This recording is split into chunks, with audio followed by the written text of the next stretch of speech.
we have 3 departments.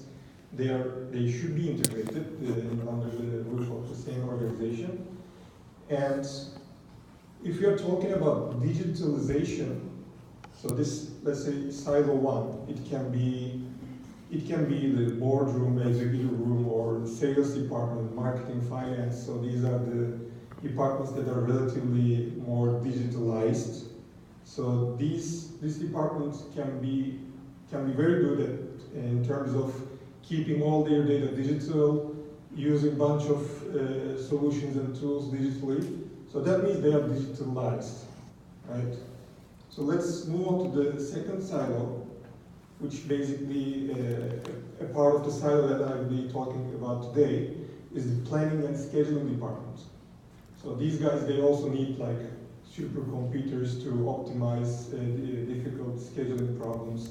So they also leverage a lot of digital tools. So we can still say, okay, these guys are also digitalized. And the third silo in this exemplary mini ecosystem is the manufacturing shop floor or production department. So there are lots of complicated machines.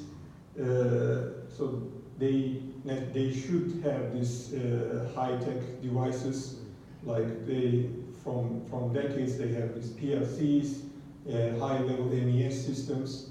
They may deploy high-tech IoT sensors, do all of their operations digitally. So the third silo can also very well be digitalized.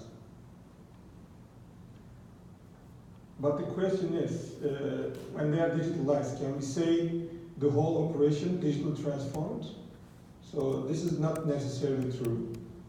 And what I want to talk about today is digital transformation happens when these silos are basically broken. And that means they should be digitally connected and exchange not data, but actually exchange value.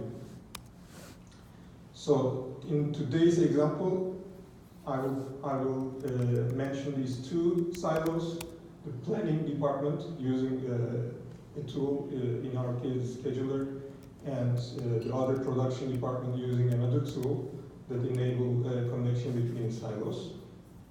So let's focus on their connection. And what I try to demonstrate is advanced analytics will be the key element to make this value connection. So on the left we have this shop floor department. On the right we have this planning department, scheduling department. And in between, as an enabler, we have this advanced analytics block.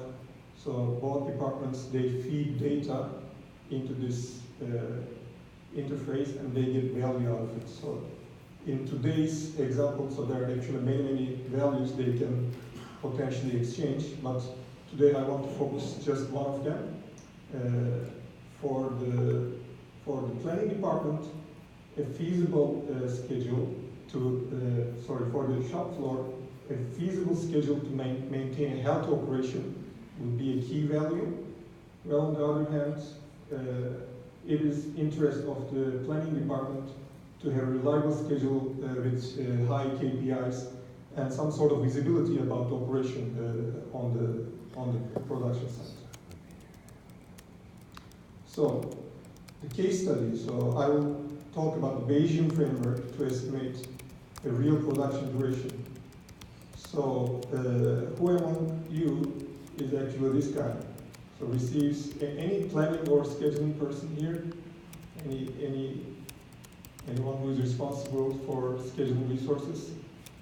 So I'm sure you have this problem. So this is only one of the parameters that you should think about. There's a work order receipt. Okay, the product ID is there. You know which product you should produce. And you have the quantity. One of the questions that you ask yourself is, how long should he allocate for this work order, right? So first you can go to a catalog knowledge. You can just check your ERP. It says 20 hours. I should allocate 20 hours for this, for example, 5,000 units, right? But This guy just had an experience. Last month, they did a very similar work order, and it took 28 hours. So, which one he should choose now? Actually, the play is not that simple, because he had another experience the previous month, very same work order, took completely different duration. And actually, there were many of these experiences in the past, and only if he has data about his experience, he can be confused. Otherwise, he just has no clue about the history. He just used the standard times, and sometimes he's lucky, sometimes he's not. If he has data that's one step ahead, he can say, okay, there is some variability, but what will happen this time? So there needs to be a framework to combine these two sources of information. Like one source is the catalog knowledge, and the other source, namely, is your own historical performance, the variability of your own historical performance. So Bayesian framework, that's a beautiful mathematical tool, can help you. So today, I would like to go a little bit, not too deep, but I would like to give at least an intuition about how Bayesian framework works. And I will challenge myself, I'll try to do it without showing any equations. Let's see. So, I would like to leverage the tens analogy, okay? Since I cannot use any equations, I need to use something else. So I decided to use a tens layer analogy. So catalog knowledge is something like, you have an idea that the ball will come into this side of the court, and you should run there and just hope that the ball will land close enough so that you can return. And the ball is approaching pretty fast. So historical patterns, if you know the history of your opponent, if you're playing with an expert, you may guess that, okay, he or she is going to send the ball very close to the line, probably because he's an expert, so that maybe I should approach this area. Or the other opponent is a rookie, maybe you say, okay, he or she will send it in a wider area. So this green region is basically your expectation, the variable and uncertain source of information, telling something about the opponent's previous performance. Well, now I'm talking about two sources of information. Well, actually, in this case, and also in the example that I will talk about, there is a third level, which is sensor information. Okay, the ball is coming really fast, we know, but there's still some hope, right? You can still see and somehow project where the ball will land, looking at the trajectory, so you can have a rough idea. You can expect some area about where the ball will land. So you have three sources of information here, and what Bayesian framework does is it represents an optimal way to combine this multiple sources of information. So visually speaking, that will be the intersection area here. So that's the optimal place that the tennis player should aim. So coming back to our world, we had this ERP standard times.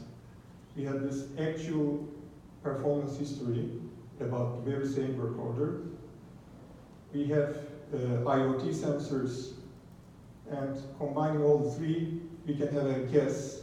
It can still be variable, but Bayesian framework says if you have a variable source of information, there is an optimal way to combine this.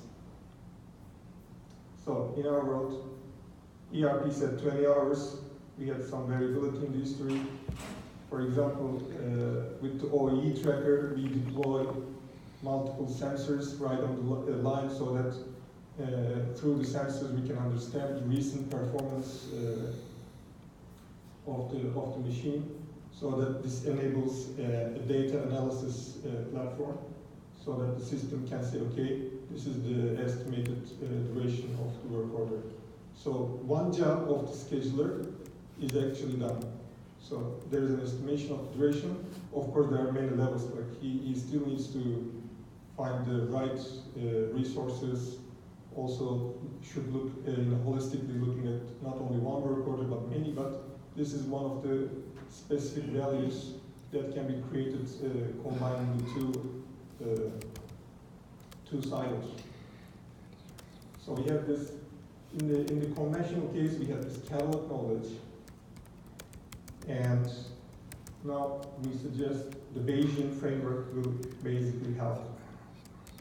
So I will compare, using the real data, the performance of catalog knowledge and this Bayesian model, using the data from a top CDMO and data from their packaging line over the course of the month, where they had like 176 work orders, consisting 64 different products.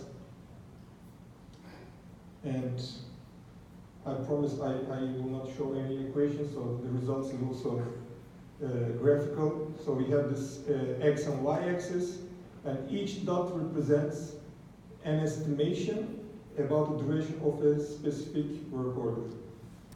And if the dot appears close to this line, that means your old catalog knowledge performs quite good. It doesn't make much error, it's fine, you can use it. But if it stays on this line, so the error for the Bayesian framework will be small, that means you should buy the Bayesian model's estimation. So another way to look at it, if you will see many blue dots in the gray area, that means Bayesian model beats the conventional. If it appears on the other region, vice versa. So here are the results of these 176 work orders. So 73% of the time, this Bayesian framework basically beats the conventional way. And if you see when it beats, there's a tendency that it beats with a big margin, and when the catalog knowledge wins, there is a tendency that the difference is really small. So this will be the analysis from the real data. So I would like to show how actually scheduler consumes this information and how we can actually use it with the real tool. So before going to that, I would like to show this scheduling concept that we have. So it can be completely manual, so you can still have these estimations, but perform the scheduling itself manually. So that means you have this department, and there's a person there doing the scheduling, and creates a detailed, nitty-gritty, fine detail schedule, and send it to the production department. And if there's somehow a connection between two departments, the scheduling person gets feedback about the performance and hopefully learn for the next round about the actual incidents happening at the production department. So this manual approach has some, even this manual approach has some advantages because that person has domain expertise, and it is quite challenging to inject domain expertise to automatic systems. So especially if you have an unstructured data, or if you have many uncertainties in your organization, this human approach can be sometimes superior than full automatic systems. But of course, this comes with obvious disadvantages, like you will be slow reacting to changes. So in the middle of the month, how many times do you experience in the middle of the time, in the middle of the month, there is a hot order, so the rest is like you see a domino effect, or butterfly effect, you could say. So you have to start from scratch for the rest, or you try to squeeze in that hot order to a place. And it would be difficult to follow certain KPIs and constraints. Maybe you can keep an eye on your most important ones, but it will be difficult to look at all of them holistically. So On the contrary, what you can do is you can have a fully automated machine replacing this planning person. In this case, as I told you, it will be very difficult to add the domain knowledge, especially if there is an uncertainty in the system, and because, like conventional machines at least, they work only with structured data. You have to structure data very well. You have to work on it extensively for that, so that the machine can create you a valuable output. But it has some advantages, like it creates a fast detailed scheduling. You just click a button, it creates a new version of the schedule, so you don't have the problem to like reschedule. It is very easy to follow the KPIs and constraints, and you can have your dashboard and see all the metrics related to your schedule very easily if you have this machine approach. So by exchanging the value between the departments that I was talking about, we try to establish a framework basically combining the best of these two worlds. So the humans is still in the loop, but powered with a tool that can talk to other tools at other departments and basically collect insights like this work order duration estimation. That insight comes to the person or the tool itself. It depends on the problem that you're solving. But a planning person, as I said, powered with the tool, now can create a detailed schedule, push the schedule to the production, get structured feedback if there is another tool talking to him or her, so that we can combine the best of two worlds. That means this duo here can learn, so they can do like simulations, what if capabilities are there. So it basically creates a platform that you can try different schedules and decide which one is best for you. And obviously this fast and detailed scheduling feature is there, and it is easy to follow constraints and KPIs. So having said that, I would like to jump on the real demo. I would like to show you that tool and do some like scheduling live here. Before doing that, I would like to kind of introduce the tool. It's a one-page application. Basically, as a scheduler person, you can drag and drop work orders on a horizontal like Gantt chart view. You can see which time zone you're working on, like which scheduling horizon that you want to plan. Put the work order there. You have resources, there's different lines. And while you do that, there are KPI panels, so you can keep an eye on the demand, how much of the demand you meet, what is the capacity utilization level, what is the quality, what are the issues on the current scheduling setting. It will be visible as you do the scheduling by moving the pieces back and forth. So I just quickly jump to demo, please bear with me.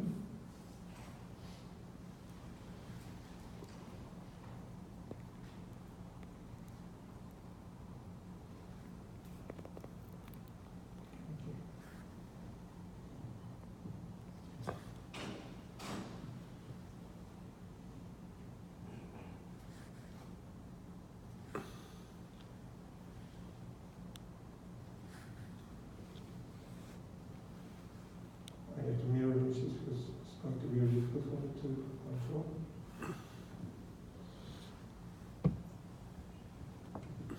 Okay.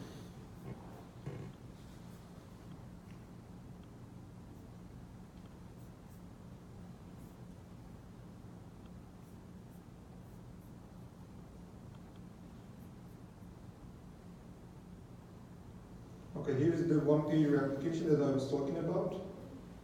And it is going to load the work orders are here waiting for me to be scheduled. So as I said, I can do manual scheduling here. So this work order number is there, so the product type is color coded, and right next to it there is a column you see, it says the expected duration for you to complete that work order. So that is the insight that I was talking about. And as a planning person, I can just drag and drop work orders one by one. And as I do that, the KPI panels, they basically populate, they start to populate. So now I finish one of the work orders, I utilize only 13 hours or whatever. So I look at the quality, that is, I can see how much labor cost that I would spend for the scheduler setting and how many of this goes to overtime. And the last panel on the very right shows violations and warnings. So if I violate any rule or if I'm really doing a tight schedule, so that doesn't give me any space to move for an additional hot order, so that would be a warning, not necessarily a violation. So I can do this like 100 times, try to solve the puzzle, I can do that, or I can use the optimization, I can leverage the optimization algorithm behind it, and basically I can also choose a strategy of the optimization as well. So let's start with the minimum cost strategy, and to deploy this 100 work orders into the scheduling horizon.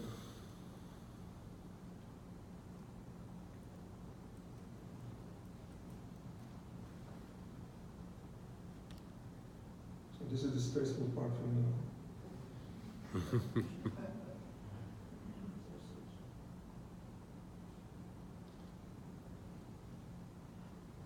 So all the work orders are deployed. So first insight, a visual insight, you see a color cluster. So I said the colors are representing the production type. So the algorithm favors bringing similar products, similar work orders back to back in order to save the setup time in between. Because if you produce the same work order back to back, you can just have minor setup. So you can actually like zoom into that. So you see between two work orders, there is a gray downtime planned for the setup or any type of changeover activity. So that is going to take more when the work order contains the same product. So I can follow the KPIs. I can zoom out and see the make span, the last time point when the whole work orders are ready, for example.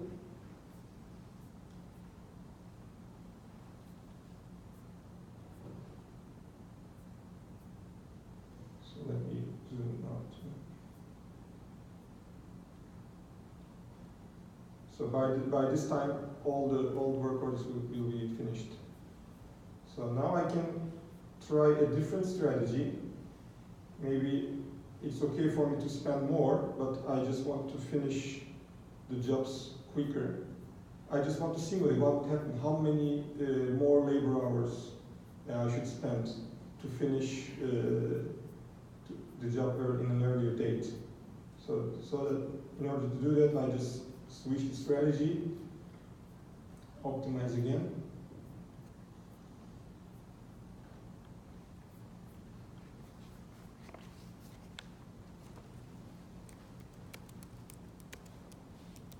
Okay, stressful part, volume 2 for me.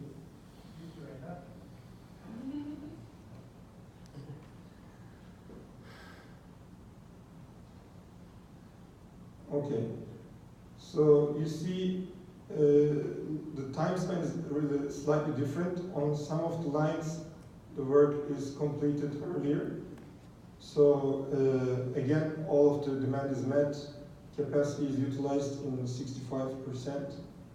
But cost-wise, we have a different picture now versus the previous trial.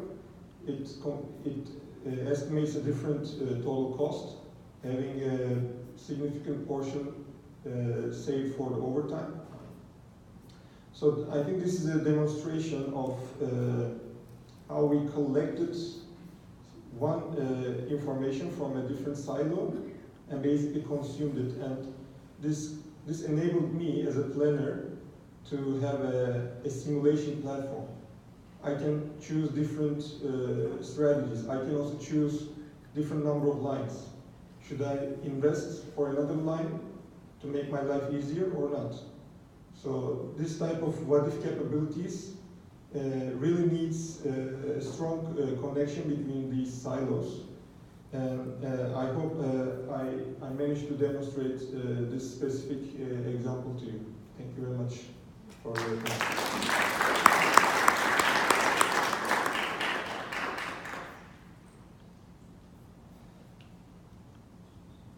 Any questions? When you started, you put one work order in, overtime dollar. Why? Probably I left it on a night shift area. I just randomly dropped it. That was another question. One of the things is you're showing the capacity utilization total, but I don't see is what available capacity is left, right? So is this capacity simply that out of total capacity, I'm only able to use 65%, or do I have another 35% available? So that means that you have a scheduling horizon and you just filled 65% of it. That means the rest 35% is available for something else. Okay.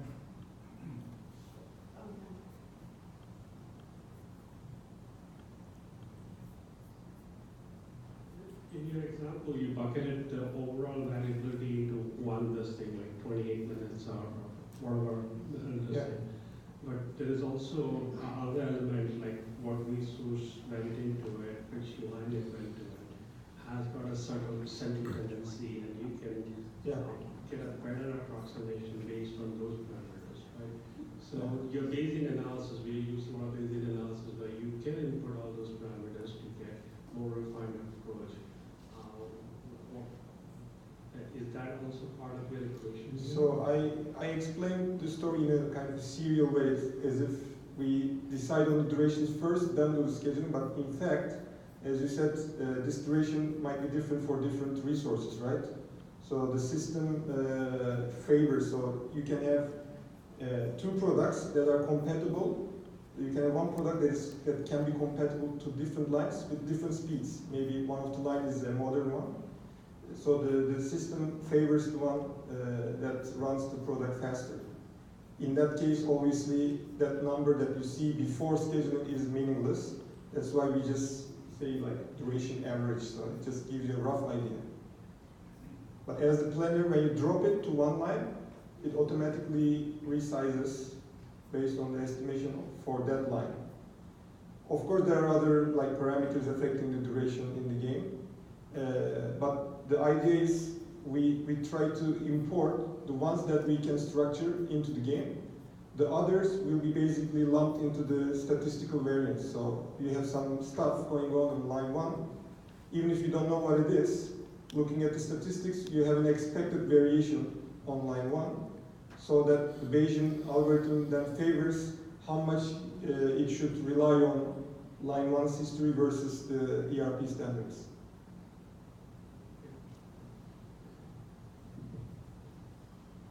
How does the model take into consideration a priority or priorities where products need to be delivered sooner than others? Part of the What? Sorry, I couldn't get it. ship dates or things like that. How do you take into account that You mean the dependency of different work orders? Yeah, I'm asking, how does it consider the date for shipping in comparison from Okay. one order to the next? So in this example, we have, I didn't show that part, but there is a concept called release date. So that's another computation telling you what is the first day you can basically produce this work order. So we have all like bill of materials are also there, so that if one sub-component is not ready, if as a person you manually put that work order there, that would be a violation. And in the background, if you schedule with the algorithm, it considers that and not puts on the wrong spot. If he cannot find a spot, it will just stay in the unplanned region. Thank you. Just one last quick question. Yeah, just quickly, is there any estimation of the likelihood of achieving that plan?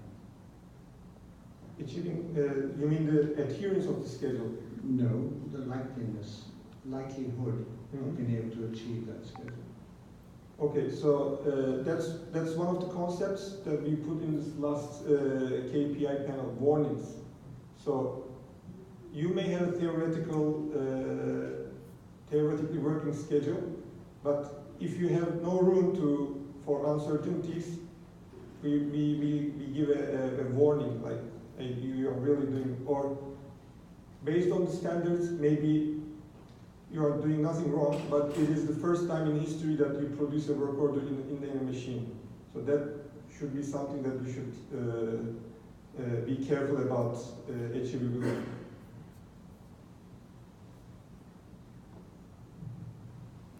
Thank you.